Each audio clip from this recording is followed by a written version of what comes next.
Scaling without burnout. Can you, Vanessa, tell us a bit more about what the word scaling means and what do you think burnout means for agents? All right, so let's start with scaling. Scaling is to have a way of doing things and still be able to do everything, if it makes sense. Yes. So you've got like 100 tasks to do.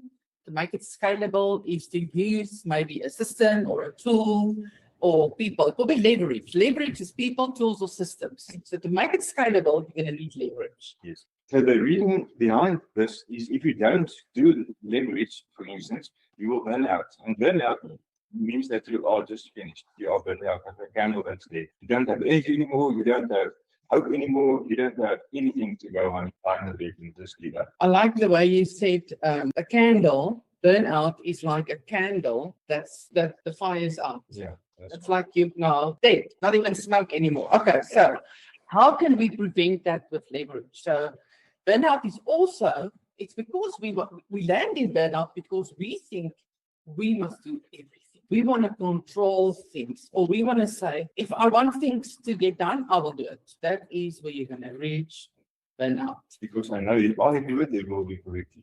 There we go. And I want it my way. That's not true. And it's not 100% true. Even the MRA talks about standards. Clients are loyal to standards, not to people necessarily. So it's the standards that you present in your business that they are loyal to. So your standards can mean that there's leverage in there. People, systems, and tools. Yeah. So Atomic Habits talks about your environment and your energy design. Okay, so let's talk about how we can create this, how we can create the perfect environment and the perfect energy design. What do you think about that? Yeah, I listened to a podcast the other day, Jay Shetty, and he said that we must lower our bar. Now, at first I listened, I thought, what are you saying now? We all talk about up the bar. And he said that if we say we want to call 80 people a day and we only get to 50, we feel in ourselves discouraged and we feel bad about it. He says, put your bar where you can achieve it, and then you have energy to go on. And then you don't have to overdo it. Yeah, and this is where sometimes we set our goals so high, or if Peter said about the bar, your standard, then it paralyzes us, and that is not supposed to happen. It must still be reachable, it must still be achievable. And also, so burnout comes from poor systems, not necessarily hard work. Don't tell me I'm going to work harder. It's just not possible because you will reach burnout. You need to think of how can I do things smarter and get a scalable environment around me. So remember also, energy protection is a habit. Yeah. It's not a luxury. To protect your energy should become a habit. It's not a luxury, and it's there for everybody. We want you all to protect you, to be able to protect your energy. All 5 energy levels that Imre talked in the last 4 pages must be part of every day. Mm-hmm. Every day of your life, you must be part of that. That's why the MRI said that we must have a business worth having, so that you can have a life worth living. Yes. And that is the core of this whole. Yes. You must have a life worth living. Okay, so how do we create that life worth living? And one of the other things is we need to remove friction from recovery. So yes, some things that we need to do, we think entrepreneurial to being purposeful. It's moving from easy to being painful to get through this breakthrough here in the middle. That happens when there is pain.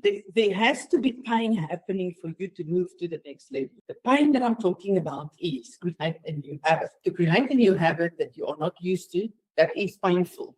That is not something that you can automatically just do. When you started, let's think many years ago for all of us, started brushing your teeth. Morning. Your mom had to remind you, okay, this is now the time. And how many times did she have to do that for you to get into that habit? That now when you wake up, you want to brush your teeth. It's your body is asking you to brush your teeth because that habit is so deeply embedded. Yeah. And it's in your subconscious mind. No, creating a habit is boring. Actually, it's boring. Yes. But the results are extremely well. And that's why Jack here said, make it obvious, attractive, easy, and satisfying. That's why the children's toothbrush has got little picking houses up and with colorful tubes, things like that. So, and they understand that they must have all these part of the habits to get it to the children. I used to have something for my kids on the fridge with stars, gold stars and black stars. So you all would have had some other system. So this is what I'm talking about. You need to get a system that is scalable for you to make sure that your energy does not get to that point where it is completely gone and you are in burnout mode. Burnout mode also happens when you are doing things that you are not supposed to be doing. It means that you are focusing probably on 80% of your things that needs to get done, or you are focusing on something that somebody else could have done. That maybe there is a missing person in your world, or there is a person, but you're still doing it. So don't think burnout normally happens when you're doing things that you're not supposed to be doing. In these three things, if you can't say no, that's a big thing. You have to learn to say no to some things. The second one is to leverage. You don't have to do everything yourself. Yes. And the third thing is to concentrate on the 20%, not the 80% that you do 20% income. Yes. And you must choose each morning, what one thing am I going to do today? And all the other things must come second and third and fourth. But what's your one thing? And that's what you must come to right now. Yeah, I'm busy listening to the Latin theory from Mel Robbins again, on Audible while I sit in traffic every day. And the portion that was shared this morning was, when somebody is going through a hard time, we often want to help, we want to step in, and there's a lot where we give our emotional energy here. But remember, if your emotional energy is not full, this type of emotional energy is not full, or it's empty, I don't know what you're going to give to that person. What's also being shared is you are not supposed to let your boundaries go for this person because you want to help them.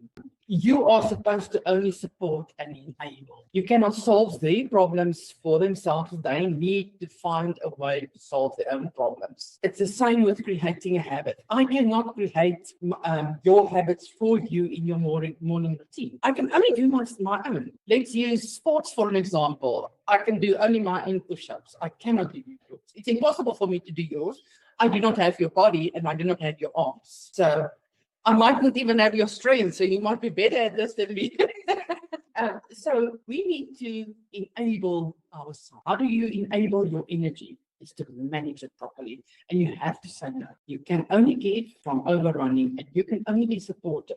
You cannot solve the world's problems today. If you want to try that, that is one way of getting burnout. Your emotional energy was never created for you. Oh, That's quite deep. Yeah. No, you must remember that always. I so tend to give and give and give, but we don't. Exactly, and we're thinking, okay, we are servants because we give, we are supporting this person that is going through something, but sometimes we are making it worse because we are doing it. They are not going to move forward in their life if we are not just there for support and not trying to solve everything for them. They need to own their part as well, and this is now the same with lead generation, your energy habits in the morning. You got to own your own. You got to own your own business. Like I'm owning my own business. Like Peter is owning